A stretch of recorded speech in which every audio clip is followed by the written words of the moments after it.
descrição para vocês terem acesso, tá? Então, lá no catálogo de vigilância, acessando o link, vocês entram doenças de transmissão vetorial e zoonose, acidentes por animais peçonhentos, e tem uma pastinha web e vídeo sobre animais peçonhentos. A gente pede bastante que vocês acessem também os outros materiais. Quando a apresentação em PDF já vai ficar aqui, logo que a gente tiver a gravação, a gente vai colocar aqui também. Mas lá também tem a web de serpentes do Tocantins, tem outros vídeos bem interessantes, a gente tem tentado manter uma biblioteca, né, virtual, que a gente chama catálogo, para vocês estarem sempre se atualizando, tá? Então, só apresentando novamente, eu antecipei, vou chamá-lo aqui, o Anderson Brito, já agradeço desde já a ele, sempre a disponibilidade, também ao secretário de Saúde, por ter deixado ele à disposição para estar aqui com a gente. Eu sempre gosto de falar, gente, tem alguns profissionais que a gente admira bastante o trabalho, a gente vê a competência, vê a experiência, então, nessa área de animais peçonhentos, o Anderson é um dos profissionais, né, que atuam com grande competência, que tem um grande conhecimento e a vivência prática, que é o que a gente precisa também para estar compartilhando e trocando conhecimento com vocês. Então, queria chamá-lo aqui e agradecer desde já a sua presença. Boa tarde a todos.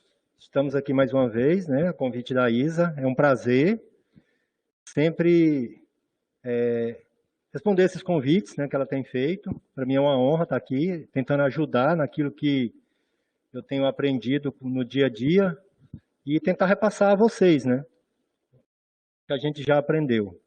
Então, hoje, nós vamos falar sobre os animais peçonhentos. Então, no Tocantins, aqui em Palmas tem um problema muito grande, né, com esses animais. Eu tenho certeza que em todos os municípios do Tocantins também tem tido muitos acidentes com esses animais. Então, o que são animais peçonhentos? Porque a gente tem animais venenosos e peçonhentos. Então, os animais peçonhentos, eles são venenosos, mas nem todos os animais venenosos são peçonhentos. Então, existem alguns animais que são chamados apenas de venenosos porque eles apenas produzem o veneno. Porém, eles não possuem uma estrutura que é capaz de inocular esse veneno. Então, como ele pode causar esse envenenamento, ele sendo manipulado, você está pegando nesse animal, né, o veneno dele pode atingir as suas mãos, as mucosas. Você ingerir esse animal também venenoso, né? Então, alguns exemplos aqui na tela de animais que são apenas venenosos, né? Algumas espécies de sapos, tem alguns que são bastante venenosos, principalmente esses sapos mais coloridos. Quanto mais vibrante a coloração, mais veneno esse animal normalmente tem, né? Tem algumas espécies de peixes também que são venenosos, como o baiacu. Algumas espécies também que não é no nosso caso aqui, mas que é um animal que é venenoso. Algumas espécies de polvos também, que são venenosos. E um animal que ocorre muito aqui no nosso estado, que para muita gente acha que ele é um animal peçonhento, que é o potó. Mas ele não é peçonhento, ele é apenas venenoso, porque ele não tem uma estrutura para inocular esse veneno. Ele tem uma substância que fica como se fosse o sangue dele, que essa é uma substância urticante que acaba provocando queimadura. Então, como que ele solta essa substância? Quando esse animal ele é esmagado no corpo. Então, apenas ele andando pelo corpo da pessoa, ele não vai causar queimadura. Quando você sente esse animal e passa a mão, aí você vai esfregar esse animal e aí ele vai acabar soltando esse líquido, né, urticante. Então, para que vocês fiquem sabendo, o potó não é peçonhento, ele é apenas venenoso. Então, e os animais peçonhentos? Eles produzem veneno, assim como os venenosos, né? Só que eles possuem um aparelho que é capaz de inocular esse veneno.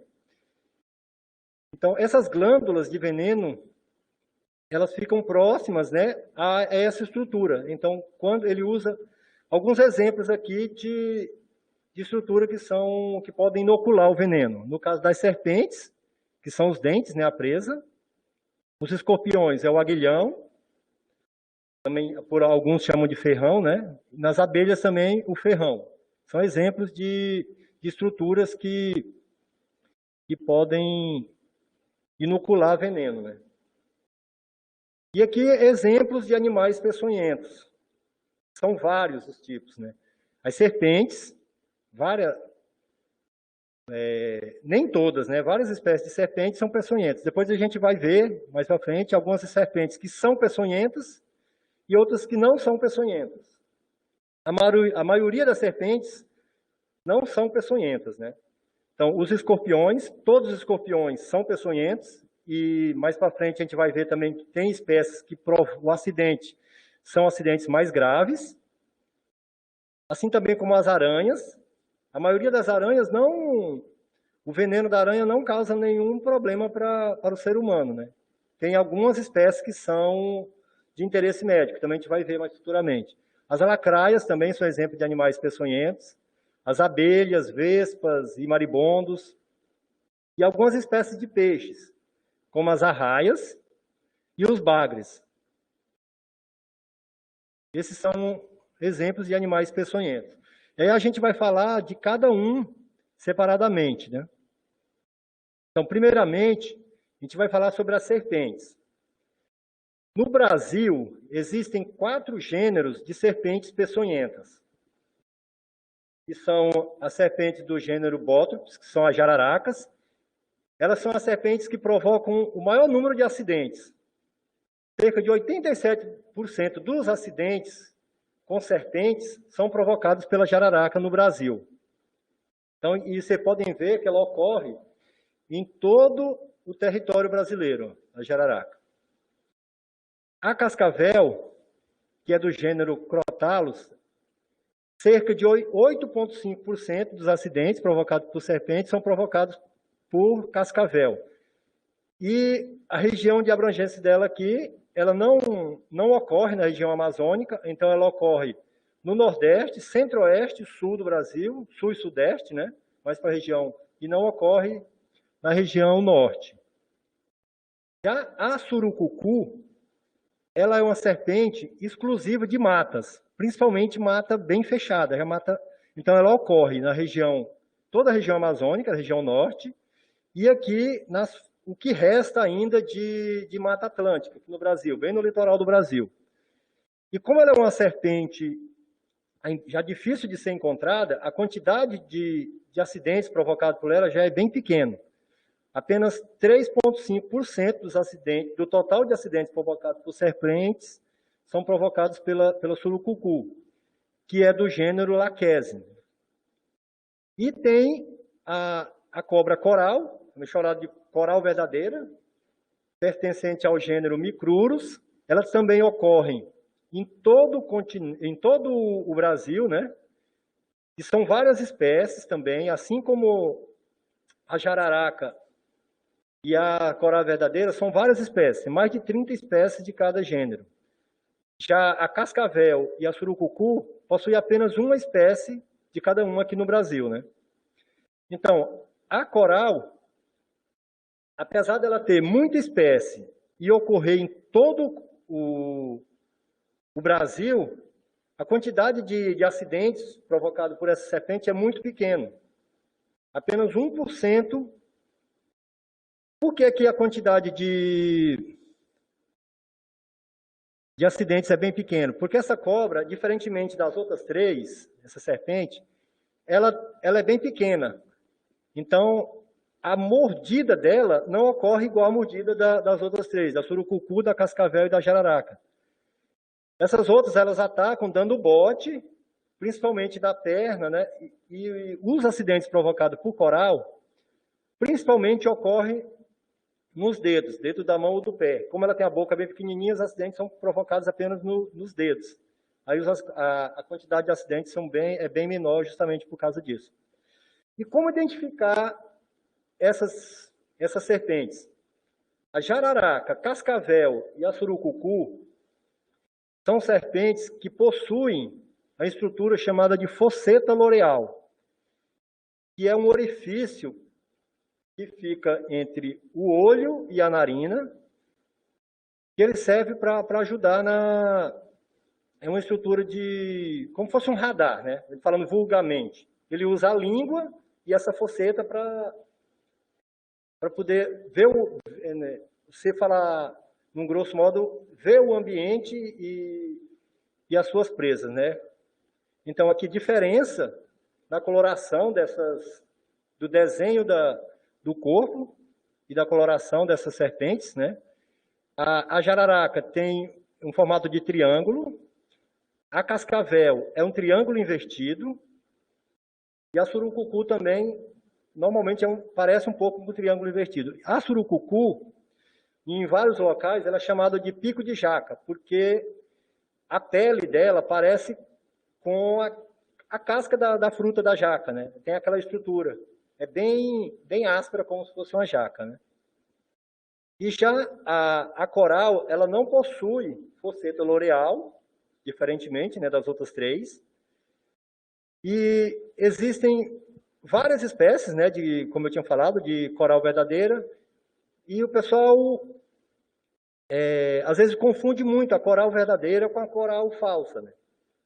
O que a gente usa, além da dentição, que é muito difícil de visualizar, é o formato da cabeça. Depois, mais à frente, eu vou mostrar a diferença. Lá no final, eu posso mostrar a diferença da cabeça de uma coral verdadeira para uma coral falsa. Então, outro, também eu posso falar mais tarde, eu separei umas fotos no final da web, que eu vou mostrar algumas diferenças entre a coral verdadeira e a coral falsa, tá? Agora eu trouxe aqui algumas fotos, aqui são desenhos, eu trouxe algumas fotos para vocês verem sobre as serpentes, né? Aqui a primeira foto de uma jararaca, dá para ver aqui o formato em triângulo, né? Aqui a cascavel, que essa é irreconhecível, não tem como não conhecer, ela tem um chocalho no final da cauda, é uma característica apenas da cascavel, serpentes do gênero Crotalus. Uma dúvida que muitas das pessoas têm é que eles acham que o número de rugas do chocalho está relacionada à quantidade de anos dessa serpente, mas não é. Isso é errôneo. Cada ruga dessa é uma troca de pele da serpente. Então ela vai trocando de pele e aí vai criando mais uma ruguinha aqui. A quantidade de troca de pele vai depender da alimentação do animal. Então, quanto mais ele se alimenta, ele vai precisar crescer. Então, mais alimenta, ele vai crescendo e ele troca de pele mais rapidamente, né? Aqui embaixo temos uma surucucu. A surucucu é a maior serpente peçonhenta do Brasil. É uma cobra que pode atingir mais de 2 metros, né, de comprimento. E aqui, do lado direito da tela, um exemplar de um micrurus, uma coral verdadeira.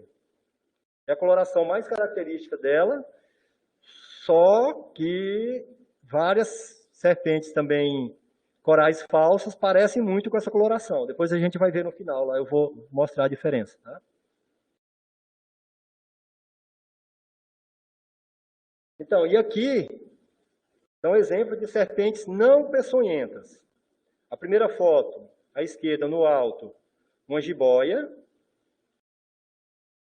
A outra no alto, do outro lado, uma sucuri, que é a maior serpente, né, do Brasil.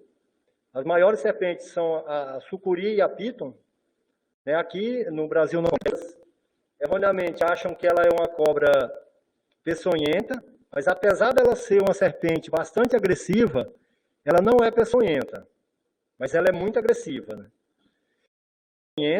Mas apesar dela ser uma serpente bastante agressiva, ela não é peçonhenta, mas ela é muito agressiva, né?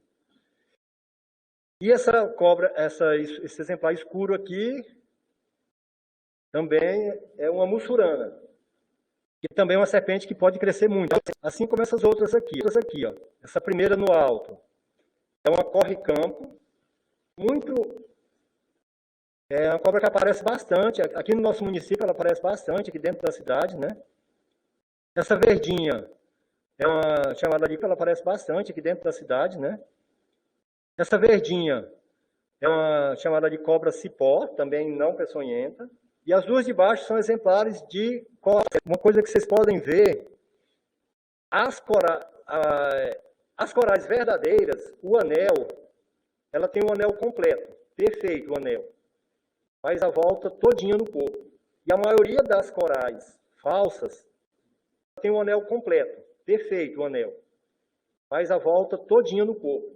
E a maioria das corais falsas, como mostra esse exemplar aqui, a barriga dela é branca. E algumas que têm o anel, mas o anel não é perfeito. Ele não completa, ele tem um anel completo. Não possui nenhuma coral verdadeira com a barriga branca. Aqui também do lado, essa vermelhinha é um exemplar de uma falsa coral também.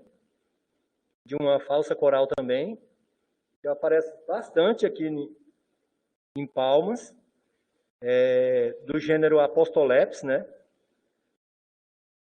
Também os acidentes com serpentes.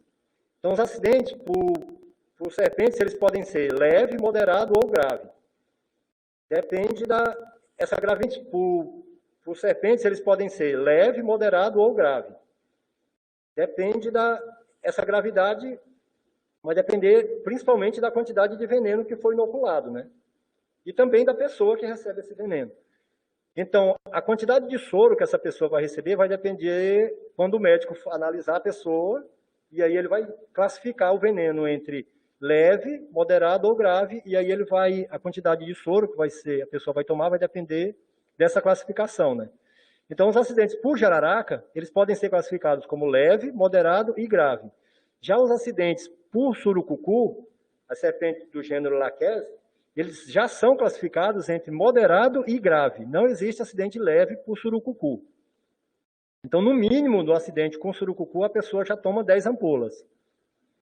Pode tomar de 10 e acidentes graves, 20 ampolas. No caso da jararaca, de 4 a 12 ampolas, dependendo da gravidade, né? Os acidentes com cascavel também são classificados como leve, moderado e grave, começando o leve com 5 ampolas, de 10 até 20 ampolas. O médico vai analisar e vai definir qual a gravidade, né? Se é leve, moderado ou grave, e aí ele vai indicar a quantidade de ampolas. Os acidentes por coral, que são serpentes do gênero Micrurus, eles já são todos eles indicados como acidentes graves. E a indicação de 10 ampolas. Né? Então, esses são indicação de soro. E uma coisa, são soros específicos. Cada serpente vai ter um soro específico para aquele gênero, né? Então, agora... Não, peraí. Endemias de pau d'arco. No final, eu vou mostrar as serpentes que ocorrem no Tocantins. Você colocou aqui, faltou colocar o nome das cobras no slide, né? Aí eu vou mostrar, eu tirei do livro da Rayane, eu coloquei, faltou colocar o nome das cobras no slide, né? Aí eu vou mostrar, eu tirei do livro da Rayane, eu vou mostrar as serpentes que são indicadas no livro, que ocorrem no Tocantins, aí lá eu vou colocar o nome Aí lá em cada foto vai ter o nome da serpente, de cada serpente, tá? Eu não quis focar nisso agora, no nome. Só mais ou menos na diferença entre uma serpente e outra. De escorpiões que são de interesse médico. Todas elas são do gênero Titius, né? Então temos o que é considerado mais grave, que é o chamado de gênero Titius, né? Então temos o que é considerado mais grave, que é o chamado de escorpião mais grave da América do Sul, que é o Titius cerulates. Esse mapa que está em rosa, eu acho que ele já está um pouco defasado. Que está mais aqui a região sudeste, um pouco do centro-oeste, e começando a entrar aqui no nordeste, né? Então a gente já tem aqui no Tocantins, em várias espécies, em vários municípios do Tocantins já tem apareceu o Títios cerulatus, e no Nordeste aqui ele já está um pouco maior, mais elevado. Mas é mais ou menos essa região que ocorre o Títios cerulatus. O Títios stigmurus, ele ocorre na região, principalmente na região Nordeste, e é o escorpião que causa óbito lá no Nordeste, né? O que mais causa óbito no Brasil é o Títios cerulatus, no Nordeste é o Títios stigmurus, principalmente ali em Pernambuco, Paraíba. O Títios baiensis, apesar do nome baiensis, ele ocorre no Sudeste e um pouco do sul do Centro-Oeste. Não ocorre na Bahia, né? Apesar do nome baiensis. E encontrado aqui no Tocantins, o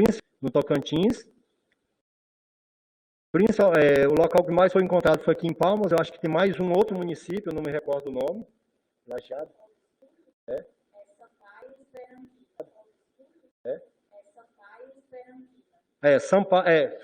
Isso, que são cidades que já são lá próximas mesmo da região amazônica, né? Então, além de Palmas, Sampaio e Esperantina, já foi encontrado o Títios obscurus. Então, no Tocantins, essas são as espécies que são encontradas aqui no Tocantins. Jaguagi e Agamemnon encontradas em todos os municípios, eu creio, né? São as duas espécies mais encontradas. Aqui em Palmas, o que é mais encontradas. Aqui em Palmas, o que é mais encontrado é o Títios confluens, mas o que mais causa acidente é o Jaguagi Agamenon. O Títios metuenus, também é um Amazônia, principalmente do Pará. Ele é um escorpião marrom, ele parece um pouco. Ele fica entre o Jaguagi Agamenon do Pará. Ele é um escorpião marrom, ele parece um pouco. Ele fica entre o Jaguagi Agamenon e o Títios obscurus. É como se fosse uma mistura dos dois. O Títios cerulatus, como a gente tinha falado, já ocorreu em vários municípios do estado. Também é bem comum. Opstacanthus caiaporum. O Títios stigmurus foi encontrado, acho que só no Bico do Papagaio, em Buriti, né? Isso, em Buriti, também é um escorpião que foi já encontrado aqui no Tocantins. Ananteres SP, em alguns lugares a gente chama de Ananteres Balzani, Santa Teresa, então aqui a gente... Ananteres SP, em alguns lugares a gente chama de Ananteres Balzani, Santa Teresa, então aqui a gente usou só o Ananteres SP, né? Que é o que a Musa tem utilizado. Ele tem dúvida ainda na identificação dessa espécie, de qual espécie que é, então a gente tem chamado de Ananteres SP. E o Botriurus SP também. O Títios cerulatus, eles parecem bastante a coloração deles. Os dois são escorpiões amarelos, né? Uma característica para a identificação dele é essa manchinha, escorpiões amarelos, né? Uma característica para a identificação dele é essa manchinha no último segmento aqui da cauda, na parte superior aqui, quando ele está com a cauda para cima, né?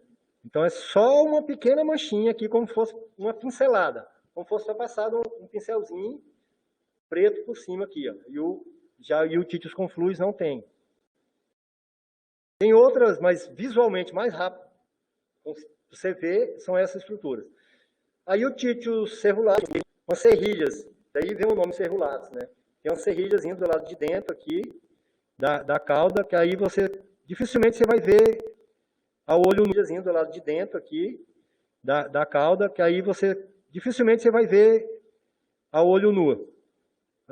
Uma lupa você vê bastante claro, né? Essa estrutura. A cauda e a serrilha. Os acidentes por escorpiões.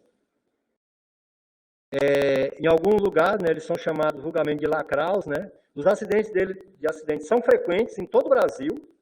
Em alguns lugares, né, eles são chamados vulgarmente de lacraus, né? Os acidentes são frequentes em todo o Brasil. E a gravidade dele é muito variável. Vai depender da espécie e também depende muito da pessoa, né? Os acidentes com menos graves. Então, os acidentes mais graves aqui no Brasil, eles são causados principalmente por espécies do gênero Títios, como eu havia mostrado as 4 anteriormente lá, que é o Titis cerulatus, espécie do gênero Titius, como eu havia mostrado as 4 anteriormente lá, que é o Titis cerulatus, Titius stigmurus, baiensis e o Titius obscurus, né? E esses acidentes, eles também são classificados, assim como das serpentes, como os acidentes leves, moderados e graves. Os acidentes leves não precisa de soro só para passar a dor, né, analgésico, e essa pessoa fica em observação. Principalmente se não souber a espécie que provocou o acidente, né? Porque um acidente por Titius cerulatus, ele provocou o acidente, né? Porque um acidente por Titius cerulatus, ele vai piorando com o tempo. A pessoa pode chegar, às vezes, sentindo só esses sintomas aqui, não tem nada sistêmico. E aí, se ele chegar no atendimento e o médico já mandar embora, ele pode piorar com o tempo. E aí, esse acidente passa a ser moderado ou grave se ele não ficar com o tempo. E aí, esse acidente passa a ser moderado ou grave se ele não ficar. Então, ele tem que ficar em observação na unidade ou no hospital por pelo menos 6 horas, de 6 a 12 horas. Então, os acidentes moderados, indicam tem já outras pioras, né? Um dos casos de piora é se a pessoa começar a sentir ânsia de vômitos e vômitos. Náuseas já é um sinal de que está evoluindo para um vômitos. Náuseas já é um sinal de que está evoluindo para o moderado a grave, né? E os acidentes graves, indicação de 4 a 8 ampolas. Para os acidentes com escorpiões, são usados o soro anti-escorpiônico e também o soro anti-aracnídico. O soro anti-aracnídico, ele é usado tanto para escorpiões como para...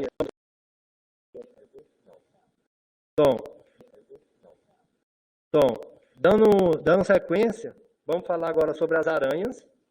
No Brasil, existem 3 gêneros de aranhas que são de importância médica, que causam acidentes Existem 3 gêneros de aranhas que são de importância médica, que causam acidentes que são considerados acidentes mais graves, né? Que podem levar uma pessoa a ser hospitalizada, Aqui você pode ver que é uma aranha pequena. Com as patas, ela pode atingir em cerca de 4 centímetros. O corpo dela as patas, ela pode atingir em cerca de 4 centímetros. O corpo dela é pouco mais de 1 centímetro de tamanho. É uma aranha bem pequenininha. As armadeiras, que são do gênero Phoneutria, já são aranhas maiores e são aranhas que atacam. Se ela sentir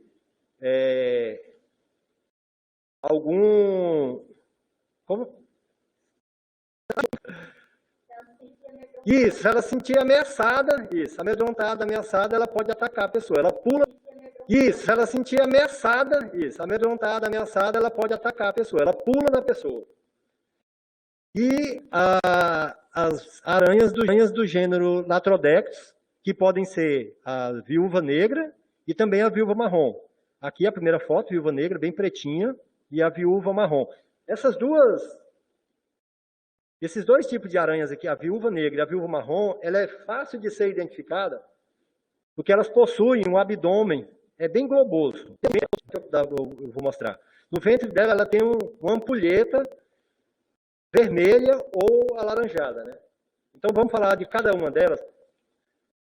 Aqui, as aranhas do gênero ou alaranjada, né? Então, vamos falar de cada uma delas. Aqui, as aranhas do gênero Phoneutria, que são as armadeiras, né? Elas medem de 3 a 4 centímetros apenas o corpo, sem as pernas, né? São bem maiores que as outras. Ela é pouco peluda, como eu tinha falado, conhecida como armadeira, e eu tinha falado, ela é agressiva, ela ataca pulando sobre a vítima. E ela é encontrada, diferentemente como eu vou falar das outras, ela é encontrada mais fora de casa. Ela é encontrada em jardins, em gramados, debaixo de troncos, em bananeiras. Às vezes fica várias plantas que o pessoal planta nos jardins, assim, elas gostam de ficar em locais mais úmidos, né? Debaixo de um monte de telha, de tijolos, ela é encontrada nesses locais.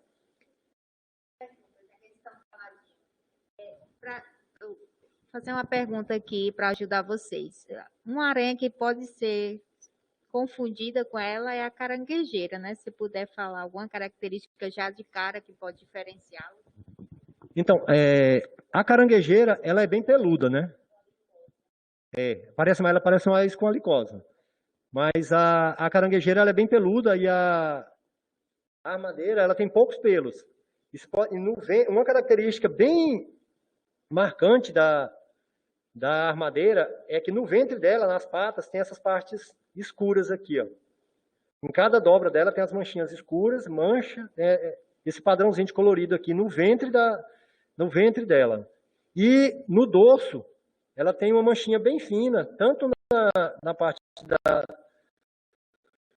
do tronco aqui, da cabeça, do tronco, que é fundido, né, como do abdômen, uma pequena faixa escura aqui. Mas ela tem pouco pelo. E a licosa, ela tem no finalzinho da cauda aqui um prolongamento, né? E isso.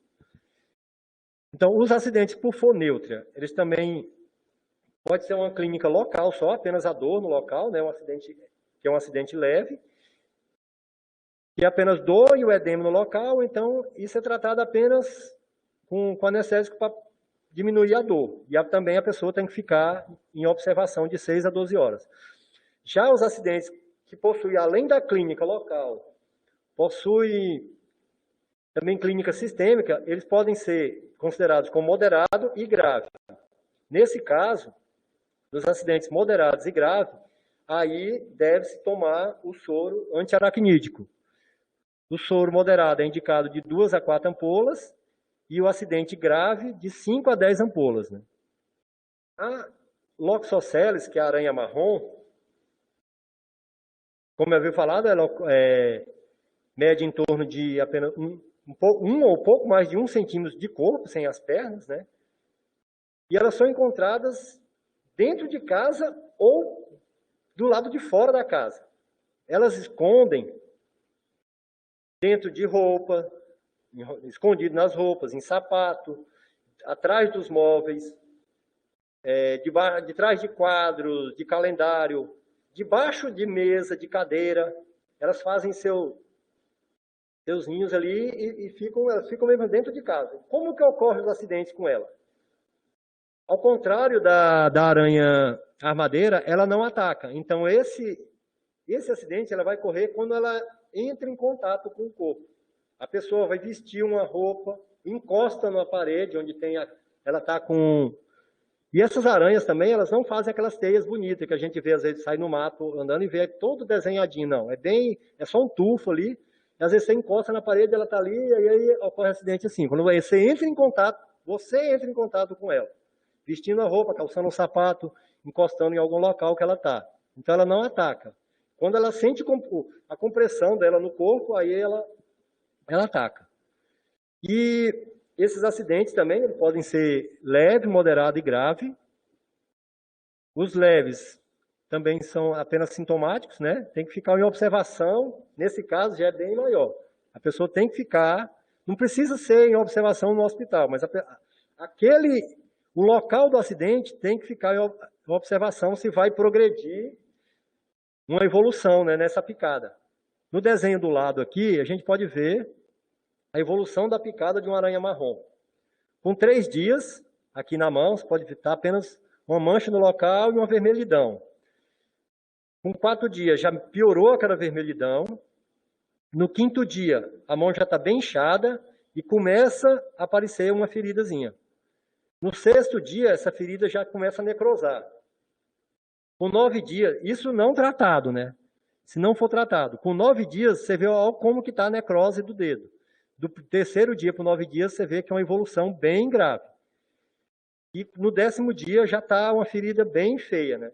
Então, os acidentes com Loxosceles, o perigo dela é isso. Se você não tratar, essa necrose pode evoluir e você ter que amputar o membro necrosado. Muitas vezes não tem como fazer o tratamento, você tem que amputar. Se for no dedo, amputar o dedo, na mão até, dependendo da necrose, ter que amputar o braço ou a perna. Então, aí nesse caso, possuem 2 tipos de soro para esse tipo de aranha, né? Então, tem o soro antiaracnídico, que é usado assim como é usado para outra, né, e para os escorpiões. Ela tem um soro específico para ela, que é o antiloxocélico. E tem indicação para acidentes moderados 5 ampolas e 10 ampolas para acidentes graves. A Isa está falando que aqui no nosso estado não tem disponível o antiloxocélico, né? Mas tem o antiaracnídico, que também é produzido a partir do veneno dessa aranha também, né? Acidentes por latrodexos, que é viúva negra ou viúva marrom.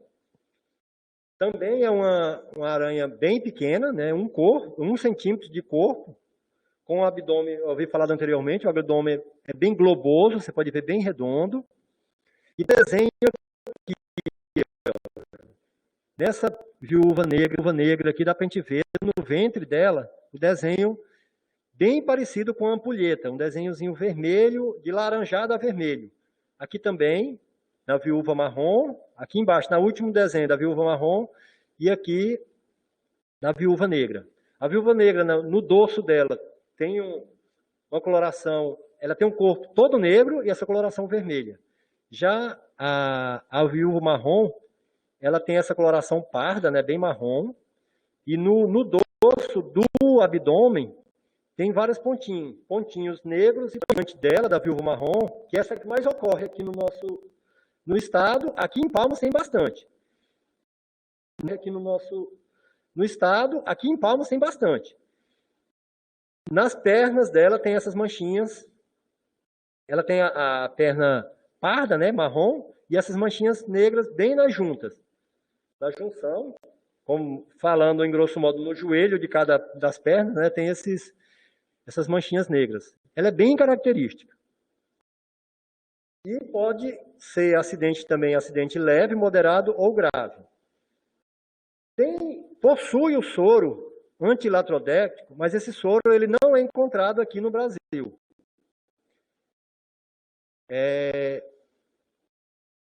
Botei aqui só porque eu tinha encontrado, né, para saber que tem o soro, mas não, no nosso país não tem esse soro. E também ela não no caso dela, não tem um soro dela, né, dessa espécie, desse gênero. O soro antiaracnídico é para escorpiões, latrodexo e foneutre. Deusiron Ferreira Gomes, uma pergunta dele. O antídoto é o mesmo para todas as espécies de serpentes? Não, Deusiron, como eu tinha falado, é para o gênero, né? É específico para o gênero. Então, a gente possui 4 gêneros. Cada gênero possui um antídoto, um soro para cada gênero. Aí possuem, como tem algumas serpentes que o tipo de acidente, como o médico às vezes não vê a serpente, aí possui que são para 2 tipos de serpentes, né? Que é o chamado polivalente. Antibotrópico e antilaquético, que é jararaca e surucucu, e antibotrópico e anticrotálico, que já está vindo laquético. Aí você acabou de falar que o laquético botrópico não está mais recebendo aqui, né? Isso, botrópico, crotálico, cascavel e jararaca. Mas tem específico para o gênero. Luziene Ferreira, aranhas manda para o laboratório igual escorpiões? Não. A gente não. O laboratório de entomologia, né, do estado, ele não possui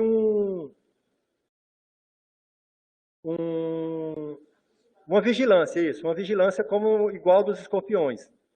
Né? Então, essa vigilância que você tem que enviar o espécie para poder analisar aqui. Se você tiver dúvida, você pode até enviar para eles identificarem, né? Se você quiser saber, pode colocar, na hora que você for enviar junto o escorpião, você pode colocar que a dúvida, se você quer saber a identificação, o pessoal pode ajudar na identificação, mas não é necessário enviar igual você envia os escorpiões, tá? Laís, o que fazer se alguém for picado por uma viúva negra? Então, mas não tem o soro, mas vai ser tratado, o médico vai fazer o tratamento dos sintomas da picada, né? Porque os acidentes por viúva negra e a viúva marrom, a viúva negra ela tem mais fama do que, entre as três, elas são o acidente é mais brando, ele causa mais dor. A maioria dos acidentes causa mais dor local mesmo, né? É uma dor bastante doída mesmo, mas mais dor. Então, o tratamento vai ser dessa dor, né? E também do local, usar pomada, no local, o médico que vai analisar o tratamento, né? Não tem o soro, então o médico que vai analisar o tipo do acidente e vai indicar o tratamento específico, né? Para cada acidente, né? Vai depender da pessoa que sofreu o acidente também, né? Tá, Deusiron. Quando a pessoa é picada por uma serpente e não sabe identificar, o que fazer? Então, se foi picado por uma serpente, Deusiron, tem que procurar atendimento médico. Cada gênero de serpente, o tipo do acidente é diferente, os sintomas que a pessoa vai ter. Então, chegando lá, o médico ele tem um protocolo, ele tem que seguir o protocolo para saber, ele tem que identificar o tipo da serpente pelos sintomas que a pessoa está sentindo. Então, isso. Agora, se mataram a serpente, aí sim, eu não aconselho matar, né? É melhor deixar um ser vivo, mas se matou, leva, que aí ajuda na identificação na hora do soro. Mas o médico tem protocolos que ele tem que saber qual o tipo de acidente. Por isso que tem que ficar em observação também. Só para você ter uma noção, o acidente por jararaca e cascavel, eles são bastante diferentes. No acidente por cascavel, ele não tem a dor de imediato, aquela dor bem forte de imediato, não sangra, fica apenas os dois lugarzinhos da picada, e o sintoma vai vir com o tempo. O acidente com a jararaca, não, logo que a serpente pica, o local já sangra bastante, e é uma dor bastante grande. Então, essas que são as que mais ocorrem aqui no Tocantins, então, isso aí o médico já vai saber na hora lá. Ele vê o local da picada, ele já tem que saber identificar. Né, por os sintomas que a pessoa está sentindo e o tipo da picada, tá? Tá, vamos dar sequência aqui. Então, acidentes por lacraias. Apesar de ser um bicho bem... causa bastante medo, né? Que não é bonito, não. É interessante, mas não é bonito. Ele não é tão grave assim como o acidente por escorpião, né? As pessoas às vezes acham que a lacraia é mais perigosa do que o escorpião, mas causa bastante dor, mas não é assim, como escorpiões que podem causar óbito, né? Isso vai depender se a pessoa é alérgica. Todos os casos de acidente com animais peçonhentos, se a pessoa tiver algum tipo de alergia, isso pode piorar o quadro. Aí vai depender de pessoa para pessoa, né? Mas normalmente os acidentes por lacraia são mais brandos, causa apenas mais dor local. E uma coisa que muita gente às vezes acha que essa estrutura no final da cauda aqui é o ferrão da lacraia, mas não é. O veneno dela fica na boca. Então, é na mordida dela que ela já solta o veneno. Isso aqui é como se fosse garras que ela usa apenas para prender as presas. Ela segura a presa pelas estruturas no final da cauda aqui, e aí ela vai mordendo a presa, né? Isso. No Nordeste mesmo, a Isa está falando aqui no bico do papagaio, que já é bem mais próximo à região do Nordeste, o pessoal inverte, né? Chama escorpião de lacraia, ou lacral às vezes, né? E aí troca, né? E essa daqui eu até coloquei aqui. Os acidentes dependendo do local, né? A pessoa chama de centopeia ou lacraias. Os acidentes delas são distribuídos aqui, ó. Apenas do local, como eu tinha falado, eritema e um edema discreto no local. O tratamento não tem soro, né? Não existe nenhum antídoto.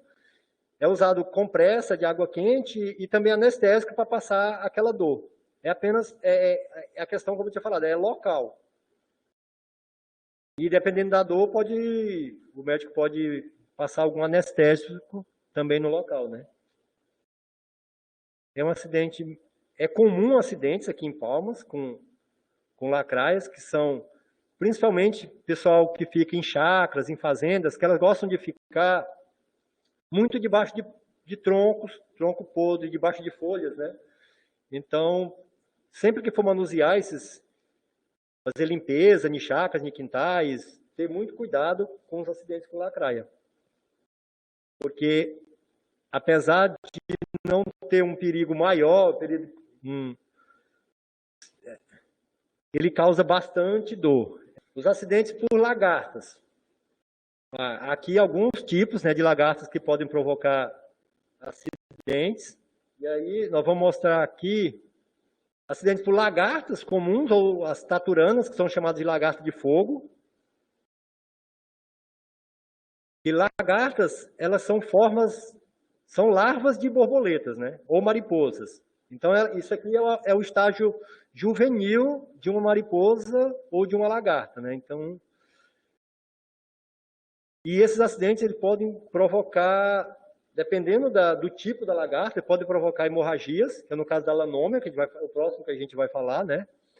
Ou queimação mesmo no local, e provoca esse tipo de acidentes.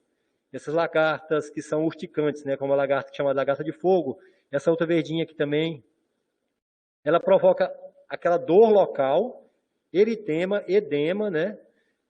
Dependendo da lagarta, provoca também bolhas no local. E esse tratamento, esse tipo de lagarta não existe um soro específico. Então, é um tratamento também local, né? É lavar o local com água e sabão, e dependendo do sintoma, procurar atendimento, principalmente procurar atendimento médico, né? Se tiver uma evolução, né?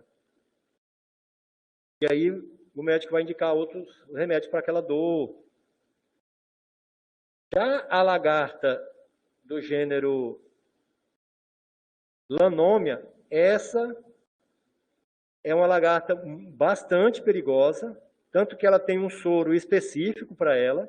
Já foi, até pouco tempo, não era encontrado aqui no estado de Tocantins, já foi encontrado lá na região em Araguaína e Babassulândia, isso. Os acidentes com essa lagarta podem ser acidentes graves, né? Então ele possui... Ocorreu o acidente, aí tem que verificar se tem manifestações clínicas ou sistemas. Se não tiver, aí mesmo assim tem exames laboratoriais que tem que ser feito para saber, né? Tempo de coagulação, tempo de probumina, tem vários exames que tem que ser feitos. Se exames der normal, então a pessoa fica apenas em observação e toma apenas remédio mesmo para passar aquela dor local, né? Se os exames der alterado, e mesmo assim, antes de fazer o exame, a pessoa começar a sentir náuseas, vômito e tiver problemas sistêmicos, né? Além de locais sistêmicos, e o exame der alterado, aí sim, tratar com soro antilonômico, que aí o médico vai fazer a indicação lá, né? De 5 a 10 ampolas. E depois do tratamento, fazer a revelação dos exames de 24 horas após o tratamento, né? Aí depois da avaliação médica, sim, vem a alta hospitalar. E esse tipo de acidente aqui pode provocar alterações nas funções renais, né, da pessoa. Por isso que esses acidentes podem ser bastante graves. E vocês observam aqui, o pessoal que é da região de Araguaína, de Babassulândia, vocês prestam bastante atenção no formato da lagarta aqui. E elas ficam nesse tipo aqui, nas árvores. Ó. Bem aglomerada mesmo. Dia 24 agora, de junho. Então, a Isa acabou de me informar aqui que está instalando já aqui no estado de Tocantins a vigilância de acidentes por lanômia, né? E vai ter uma web específica para essa vigilância aqui. Então, dia 24 de junho, a Isa já está falando aqui, vocês já ficam... Porque como é uma lagarta que não ocorria aqui, a gente não sabe muito sobre ela. Então, é bem interessante assistir, já essa web que é específica sobre ela, a gente ficar bem mais... Porque esse tipo de lagarta aqui, ela é comum na região, no sul do país, ali, sudeste e sul, principalmente no Paraná, Santa Catarina, no sul de São Paulo, ocorre bastante. Mas para cá, começou agora, ano passado, né? Os acidentes por abelhas, vespas, escorpiões, abelhas, vespas, maribondos, formigas. Esse tipo de acidente, eles podem ser leve, de moderado a grave.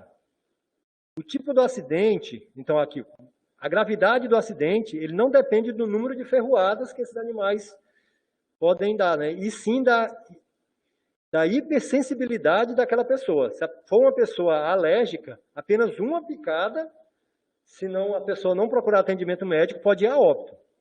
E outras pessoas que não têm, pode 50, 100 picadas, que não vai ter muito problema, né? Vai ter, claro, porque vai causar muita dor. Então, a gravidade, o tipo da gravidade do acidente vai depender da sensibilidade e hipersensibilidade da pessoa, né? Gente, deixa eu interromper um minutinho só para a gente enfatizar principalmente as abelhas. Ano passado nós tivemos 5 óbitos por abelha, 4 por serpente.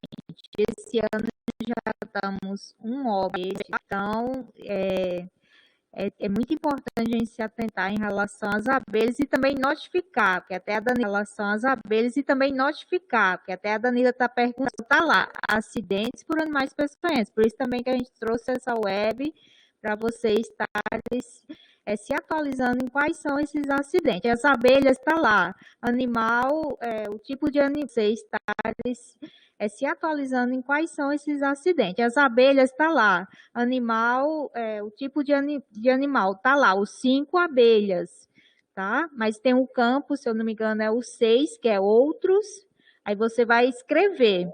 Aí você escreve, não tem específico lá, marimbondo, lacraia, mas aí você vai escrevendo, vai marcar o 6 e vai colocar marimbondo, formiga, né? As lacraias, tá?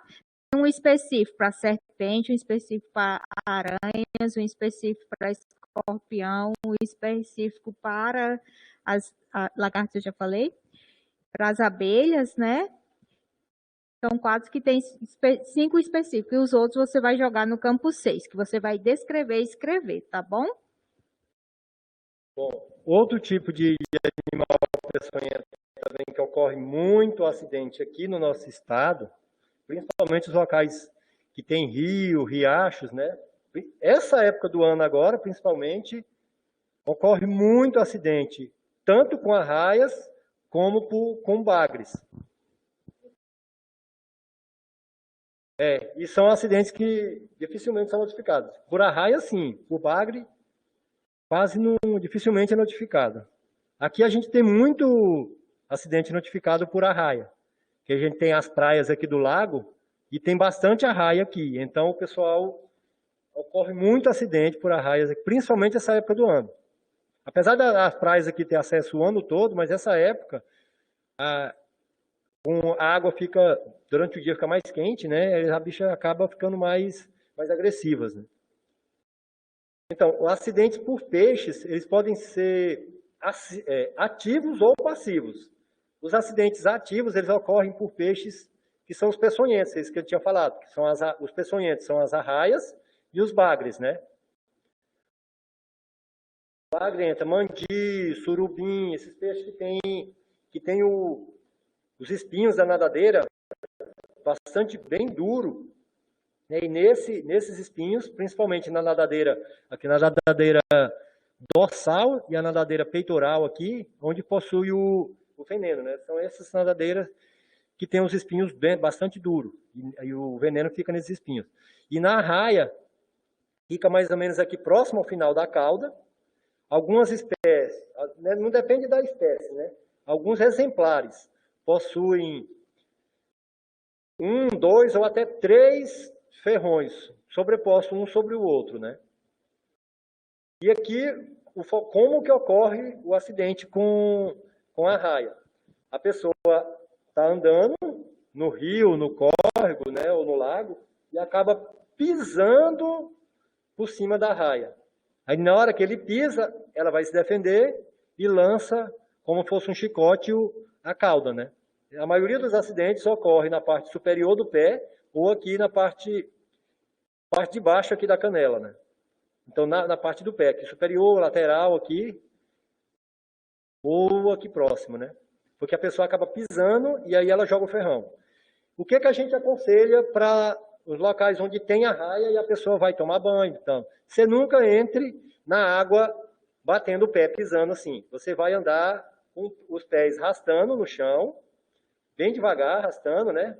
E aí, se você tocar o pé na raia, ela vai apenas sair, ela vai fugir, ela não tem como ela dar ferroada nessa hora.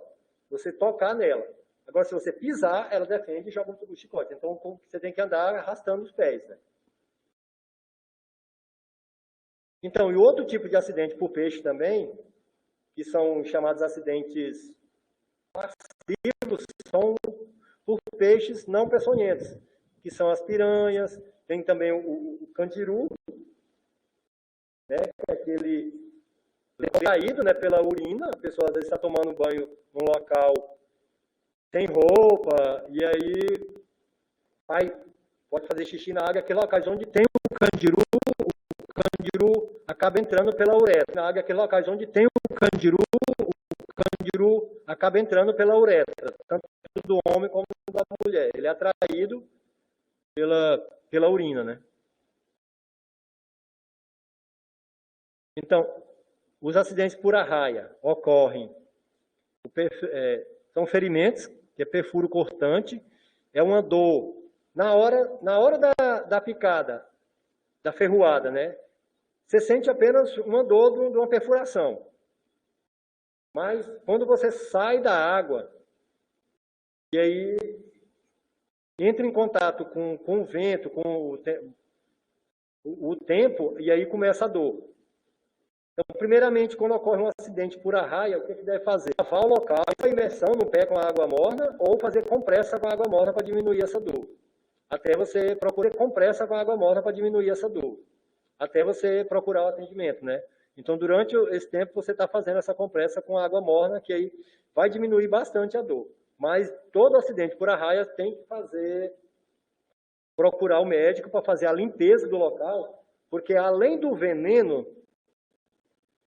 o esporão dela é bem fininho e pode ficar pequenas estruturas do ferrão dentro. E junto com aquele muco, esse local pode necrosar, igual eu mostrei aquela foto da figura da aranha, né? Causa necrose daquele tipo e a pessoa usar, igual eu mostrei aquela foto da figura da aranha, né? Causa necrose daquele tipo e a pessoa, pode acabar também tendo que amputar a perna por causa de um acidente por arraia, se não for tratado, né? E os acidentes por mandi, normalmente é uma dorzinha local, é menos agressivo do que Isso vai depender do tipo do bagre, né? E o local do acidente também. Então, aqui, no caso, no geral, os animais peçonhentos, principalmente por aranha, escorpião, serpentes, lacraias, esses que são... O que a gente aconselha? Local onde tem esse tipo de animal, sol, encostado no chão, então local onde tem escorpião, o escorpião acaba subindo na cama pelo lençol, sempre manter também a cama um pouco afastada da parede, que ele pode subir na parede, cair na cama. Sempre manter também a cama um pouco afastada da parede, que ele pode subir na parede e cair na cama. Eu sempre falo, em todas as vezes que eu vou dar uma palestra, alguma coisa, aqui em Palmas, tem muito, mas muito acidente que ocorre quando rolando por cima do escorpião. Já teve casos do casal ser ferroado pelo mesmo escorpião na mesma noite. Foram os dois para a UPA na mesma noite. Foram os dois para a UPA, foram picados pelo mesmo escorpião. Sempre que for usar um calçado, sacudir, dar uma olhada dentro, porque nos calçados pode ter aranha, Pode ter lacraia, pode ter escorpião. Maior, pode ter uma serpente dentro também. Até um sapato menor, dependendo do tamanho da serpente, pode estar dentro do sapato. Sempre que for fazer limpeza no quintal, mexer com entulhos, resto de construção, resto de madeira, telha, sempre usar calçado fechado e luvas. E esses animais podem estar escondidos ali. Serpente, escorpião, lacraia, formiga também. Dentro de casa, o que devemos fazer? Em primeiro lugar, manter sempre limpo o local, porque o lixo pode atrair baratas, o lixo pode atrair rato, esses ratos vão atrair serpentes. Então, sempre manter a casa e vão atrair serpentes. Então, sempre manter a casa e o quintal sempre limpinho e manter o lixo em local bem fechadinho. Só coloca o lixo na rua, ou quando o caminhão que recolhe o lixo for passar, ou próximo a esse horário. Os ralos do banheiro, as pias, sempre manter fechadinho, principalmente à noite. Quando não estiver usando né, no banho lá o ralo, se você não tiver como trocar o ralo por um ralo que tem um dispositivo de abre e fecha, você colocar alguma coisa para dentro da casa, são os ralos de banheiro e por debaixo da porta. E como os escorpiões têm hábito noturno, então, à noite, você sempre manter fechado o ralo do banheiro, quando não estiver mais usando, e colocar alguma coisa. Então, à noite, você sempre manter fechado o ralo do banheiro, quando não estiver mais usando, e colocar alguma coisa que vai isolar por baixo da porta. Alguma borracha, um pedaço de madeira que vai isolar que esse bicho não consiga entrar. Que pode entrar lacraia e até serpentes também pode entrar por baixo da porta à noite. As tomadas, sempre deixar tudo organizadinho, não deixar nenhuma abertura. Aqui em Palmas a gente encontra bastante escorpião dentro da parte tanto elétrica como hidráulica, né? Os escorpiões, já é encontrado bastante dentro de caixas de tomada, de interruptor, em lâmpadas no teto. A gente abre a lâmpada e está o escorpião lá dentro. Então, esses locais devem ser sempre verificados e manter sempre isolado, deixar bem fechadinho, porque eles acabam entrando pelas caixas de passagem lá e aí acabam vindo para dentro da residência por qualquer abertura que existia aqui. Né? Então, manter sempre bem fechadinho. Paredes, nunca deixar rachaduras nas paredes e muros, sempre tudo bem rebocadinho, né? Os quintais, sempre manter tanto o seu quintal, como se do lado da tua casa tiver um lote baldio, manter limpo, pelo menos entre a sua casa e o lote, um acero de 2 metros, né? Para que dificulte desses animais estar vindo daquele mato para a sua casa. Então, aqui, está sempre observando de trás de quadros, calendários, né? Que além de animais peçonhentos, esses locais aqui também servem de abrigo para o barbeiro. Que também é um problema que vocês que trabalham com endemias sabem que aqui no Tocantins tem bastante, né? Uma outra coisa também que podemos fazer é colocar tela nas janelas, que também vai ajudar também na questão de locais que tem mosquito, né? Então, ajuda a evitar a entrada de escorpiões e também de mosquitos nesses locais. Nunca deixar entulhos, resto de construção do lado da tua casa. Fez alguma obra, alguma coisa, recolha logo aquele entulho que pode estar atraindo esses animais peçonhentos. Essas caixas de passagem, de elétrica e hidráulica também, sempre manter tudo bem fechadinho, isolar com as tampas aqui, não deixar nenhuma abertura, porque o animal vem de fora, passa para cá e aí é porta de entrada para dentro da residência. Né? Então, esse aqui também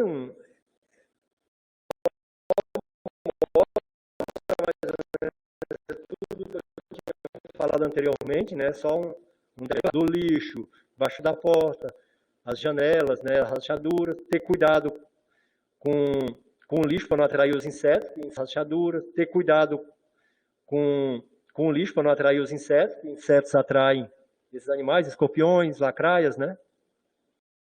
Então, A questão de cuidados é basicamente isso que a gente deve ter, né? Pablo, lá eu mostrei, só para dizer que tem o soro, né? Mas o protocolo de atendimento para aquele tipo de aranha, né? Para a viúva negra e a viúva marrom, ele não indica o soro. Então, já não tem. Era só para saber que tem o soro, mas que não tem aqui. É só para saber que tem mesmo, né? Mas o protocolo não indica o soro. Isso. Aí eu trouxe algumas fotos aqui para vocês. Deixei separadamente aqui só para... Porque vocês tinham falado sobre o nome das serpentes, né? Então, eu vou mostrar aqui todas as serpentes que eu encontrei no livro de serpentes, né, do Tocantins, que é o livro da Rayane, que ela já teve até uma live sobre a web, né, sobre serpentes. Então, são as espécies de jararacas que são encontradas aqui no nosso estado. É a Botrops atrox. A mais comum é a Botrops mugine, que é essa daqui de baixo. A mais comum, mais encontrada. E muitos acidentes ocorrem dela ainda filhote, que ela é jararaquinha, que é essa espécie aqui, que é a Botrops mugine, que o pessoal chama de jararaca rabo de osso. Porque quando ela é jovem, o finalzinho da cauda dela é branco, parece um pedacinho como se fosse um osso mesmo, né? Que é branquinho. Ela ainda está ela ainda está em crescimento, né? Quando ela fica adulta já, e aí ela já perde aquela coloração. Então, Botrops atrox, Botrops lutzzi, também é encontrado, mas essas aqui são mais raras aqui no nosso estado. Alguns municípios só que já apareceram, né? Botrops marmoratus, eu tinha falado a mugine, que é a mais encontrada. Então, essas quatro são as 4 espécies de jararaca que são encontradas aqui no estado do Tocantins. E as espécies de coral verdadeira que são encontradas, Micrurus brasiliensis, essa primeira aqui, ó. Aí tem a Micrurus lemnicatus, que é uma subespécie, né? Micrurus lemnicatus da subespécie lemnicatus, e aí Micrurus lemnicatus da subespécie carvalhoi. É a mesma espécie, só que são subespécies, né? Mas Micrurus empric também é encontrada. Você já vê que a coloração dela é bem diferente das outras. Ela não tem aquele padrão vermelho, preto e branco. Ela é um alaranjado e o padrão é diferente, né? Porque normalmente tem esse padrão: vermelho, preto, branco, preto, branco, preto, vermelho, né? A maioria delas é assim. E tem mais 2 espécies de coral verdadeira também que ocorre aqui, que é a Micrurus spix, parece bastante com aquelas outras, e Micrurus surinamensis. Ela o padrão já é um pouco mais diferente desse padrão aqui, né? E tem a cascavel, Crotalus duriçus, bastante encontrada em todo o estado de Tocantins. E a surucucu, que é a Laquese muta, ela é uma serpente que dificilmente ela já foi encontrada, se eu não me engano, acho que em Esperantina, aqui no estado. No livro da Rayane tem falando, se eu não me engano, acho que Esperantina e outra cidade lá do Bico, que é a cidade mesmo que fica ali já próximo da região amazônica mesmo, que ela é uma cobra de região de mata. Acho que é encontrada naquelas matas de cocais lá do Bico do Papagaio ali. Então essas são as serpentes peçonhentas que são encontradas aqui no nosso estado. Então, aqui eu trouxe só para mostrar 2 espécies que eu já tinha mostrado anteriormente, né? A Micrurus brasiliensis e a Micrurus spix. E aqui são 2 espécies de coral verdadeira. Então, você vê aqui o formato da cabeça da coral verdadeira, ela tem a ponta da cabeça aqui do focinho, ela é bem redondadinha, ela parece a cabeça de um dedo. é bem redondadinha e tem o olho bastante pequeno. As corais na Oxyrhopsis trigêmeos, que é uma falsa coral, ela já tem a cabeça bem mais pontiaguda e o olho bem maior. E o ventre delas, ela já tem a cabeça bem mais pontiaguda e o olho bem maior. E o ventre delas, vocês podem ver aqui que é branco. Ó. O desenho do padrão de colorido aqui na parte dorsal dela é muito parecido. Inclui o ventre branco e a cabeça também mata aqui, porque ela tem uma cabeça bem comprida aqui a ponta do focinho e o olho é bem grande. Uma característica, porque ela tem uma cabeça bem comprida aqui a ponta do focinho e o olho é bem grande. Uma característica de diferenciação é o formato da cabeça e o tamanho do olho. Isso é bem característico para diferenciar as corais verdadeiras da falsa. E também a questão da barriga branca. Não possui, das nossas corais aqui, não tem nenhuma coral verdadeira que possui o ventre branco, todo branco, né? Como nesse caso aqui. Né? E aqui, só para mostrar, não veio, tem bastante, que é o esporão de um peixe com o esporão da arraia. Esse primeiro aqui, que está bem retinho aqui na foto, onde eu estou marcando aqui, esse primeiro aqui, que está bem retinho aqui na foto, onde eu estou marcando aqui, é o esporão de uma arraia. O esporão da arraia, as serras ficam todas voltadas para o lado da cauda da arraia mesmo. Tanto de um lado como de outro. É como se diz assim, ele entra liso e sai rasgando. Os ferrões dos bagres, eles já são diferentes. Eles possuem um lado vai para baixo e o outro é para cima. Então é bem, tanto quando ele vai como vem, ele rasga, né? O da arraia não. E você pode ver aqui, ó. Como eu falei da questão que tem que procurar sempre que tiver a pessoa for ofendida, né, tiver um acidente com a arraia, procurar do veneno. Aí, além do veneno que tem no ferrão, né, naquele muco, a sujeira que tem no muco ainda fica no ferrão, né, naquele muco, a sujeira que tem no muco ainda fica esses pedaços de ferrão. Então tem que fazer toda a limpeza. O médico vai fazer a limpeza do local. Se não fizer, a causa acaba necrosando e aí pode o acidente ficar bastante grave. Mesmo se for um acidente apenas com a pontinha do ferrão da raia aqui, se não for tratado, pode necrosar e piorar, tá? Bom, pessoal, se tiverem alguma dúvida, a gente pode tentar sanar aqui. Se vocês quiserem mais alguma dúvida, alguma pergunta, vocês podem ficar à vontade, tá? Vou passar aqui para a Isa. Eu agradeço a Isa pelo convite. E obrigado vocês também por terem participado. E eu deixei aqui, como eu tinha deixado na última apresentação também, tem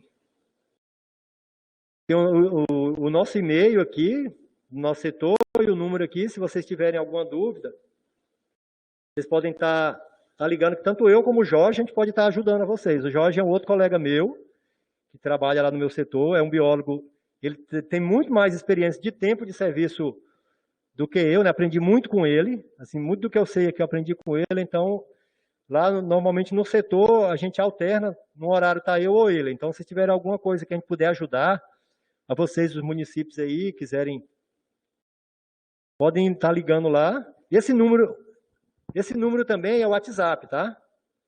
Eu fiz um WhatsApp para o setor, então se quiserem podem mandar mensagem no WhatsApp, foto de alguma coisa, para identificação, que eu posso estar ajudando vocês. E também no grupo da entomologia do estado eu estou junto lá com vocês, tá? Quem for da entomologia. Pessoal, vamos aproveitar para ver se não tem mais alguma dúvida, né? Alguma questão, né? A gente aproveitar a presença do Anderson aqui. A gente já sabia, né, que seria uma excelente apresentação. Anderson, com certeza, ajudando bastante a gente, as equipes do município. E como vocês viram, também ele disponibilizou, né, o WhatsApp do setor para estar fazendo dando algum apoio também a vocês, caso seja necessário, tá? Então, a gente agradece também. Quero reforçar que é importante que todos assinem a lista de frequência para a gente ver quem realmente estava aqui com a gente.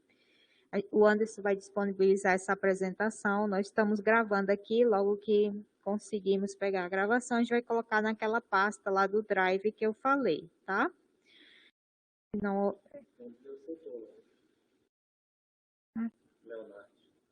o Anderson está falando aqui que o Jorge, o Leonardo estão também da equipe da UVCZ, né? Como o Anderson falou, o Jorge é um biólogo também que tem uma experiência muito grande, né? Ele é nosso colega também, parceirão, que está aqui para ajudar a gente. Tem também residentes, viu, Anderson? A Ana Cristina me falou que alguns residentes da UVCZ estariam participando também, além de todos os demais municípios que estão aqui, né? Recebendo, né, todas essas aulas bem completa, bem explicadinha, né, para todos vocês. Então, a gente, se não houver mais nenhuma dúvida, o Pablo está falando, nossa região de Santa Fé tem bastante lacraia, né? Tem em vários cantos, né? Algumas pessoas nem conhecem, né, que é um animal peçonhento, né, Anderson? E tem aquela questão também de deixar a população consciente do que é uma lacraia e o que é um escorpião. Que às vezes eles falam, ah, foi uma lacraia. Chega no médico e fala que é lacraia, o médico nem vai pensar em utilizar soro, sendo que era um escorpião. Então, vocês viram que a estrutura ali do animal, do corpo dele, tem uma diferença muito grande. Então, atentar cada uma na sua região, quais são os nomes populares que são utilizados para esses animais, tá? Mas eles estão presentes em todo o estado, tá bom?